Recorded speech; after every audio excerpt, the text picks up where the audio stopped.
नमस्कार साथियों, मैं पंडित दिनेश कुमार दुबे शास्त्रीय अनुभूत चैनल के माध्यम से। साथियों, आज हम आप लोगों को जगत जननी श्री राधा जी के बारे में बताएंगे। राधा जी नृगपुत्र राजा सुचंद्र का एवं पितरों की मानसी कन्या सुचंद्र पत्नी कलावती का पुनर्जन्म हुआ था, ऐसा कहा जाता है।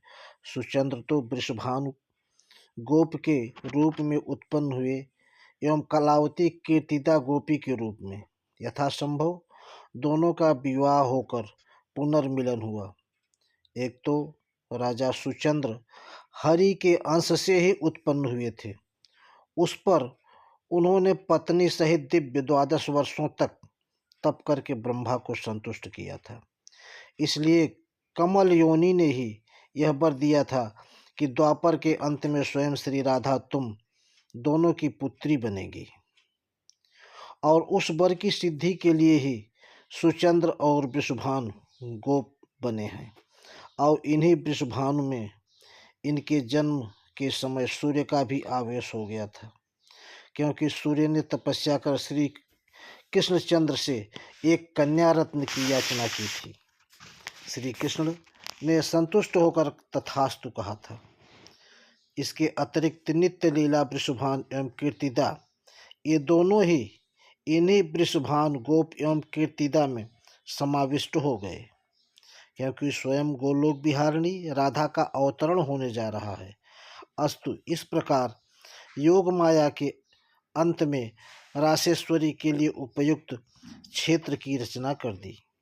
वह मुहूर्त आया भाद्रपद शुक्ला अष्टमी, चंद्रवासर है, मध्याह्न है।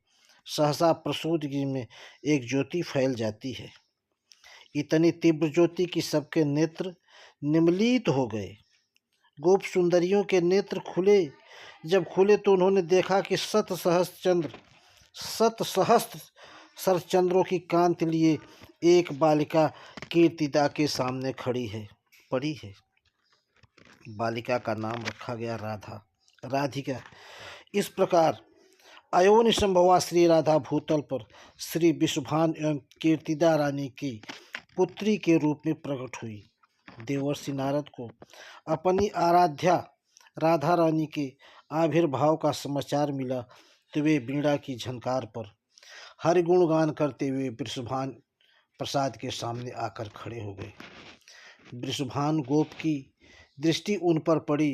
वे दौड़कर नारद जी के चरणों में लौट गए और बोले, मुनि श्रेष्ठ, श्री चरणों में मेरी यह प्रार्थना है कि एक बार अपनी सुप्रसन्न दृष्टि से मेरी बालिका पर भी डालकर उसे प्रकृति अस्थ कर दें।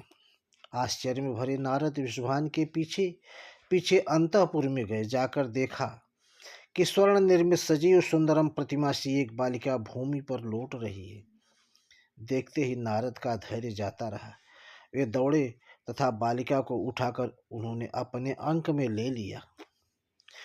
उनके प्राणों में अनुभूतपूर्व एवं अद्भुत प्रेम का संचार हो गया। बस यही श्री राधा हैं, निश्चय ही यही श्री रासेश्वरी हैं। देवर्षि का अंतर हृदय आलोकित हो उठा और वे स्तुति करने लगे। स्तुति करते करते उनका कंठ अवरुद्ध होने लगा। प्राणों में श्री राधा के तरुण रूप को देखने की प्रबल उत्कंठा भर गई। नारद जी के सामने किशोरी श्री राधा का आविर्भाव हो गया है। इतना ही नहीं, दिव्य भूषण वसन से सज्जित अंगड़ित सखिया भी वहां प्रकट हो गई। क्षण भर में श्री राधा का कौशल रूप अंतर्हित हो गया। बाल्य रूप से रत्न पालने पर वे पुनः प्रकट हो गई। देवर्षि बोले, वृषभान, तुम्हारे भाग्य की सीमा नहीं। जिस गृह में तुम्हारी पुत्री के चरण चिन्ह अंकित है, वहां लक्ष्मी सहित नारायण समस्त देव नित्य निवास करते हैं। यह कहकर स्खलित गति से नारद चल पड़े। एक दिन की बात है, भांडीर वन में एक बट के नीचे ब्रजेश्वर चंद्र श्री कृष्ण चंद्र को गोद में लिए खड़े हैं।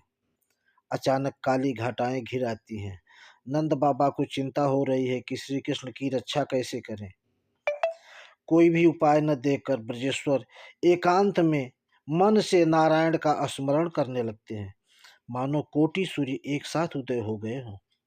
इस प्रकार दिशाएं उदासित हो जाती हैं तथा वह झंझावत न जाने कहाँ चला गया।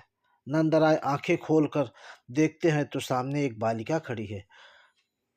है करके हंस रही है। वृषभानु कुमारी, तू इस समय यहाँ कैसे आई?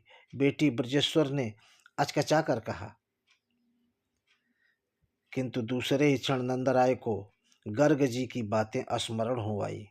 पुत्र के नाम संस्कार के पूर्व गर्ग ने एकांत में वृषभानु पुत्री की महिमा श्री राधा रानी के तत्व ज्ञान की बात बतलाई थी।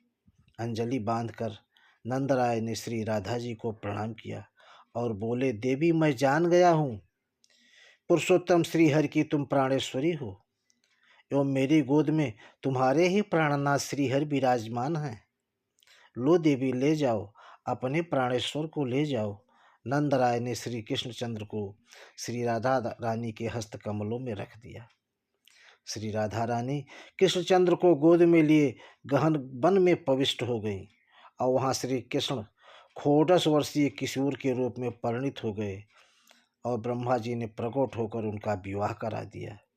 तत्पश्चात श्री कृष्ण पुनः बाल रूप में हो गए और राधा जी पुनः उन्हें गोद में लेकर नंद भवन यशोदा मैया के पास पहुँचा आई।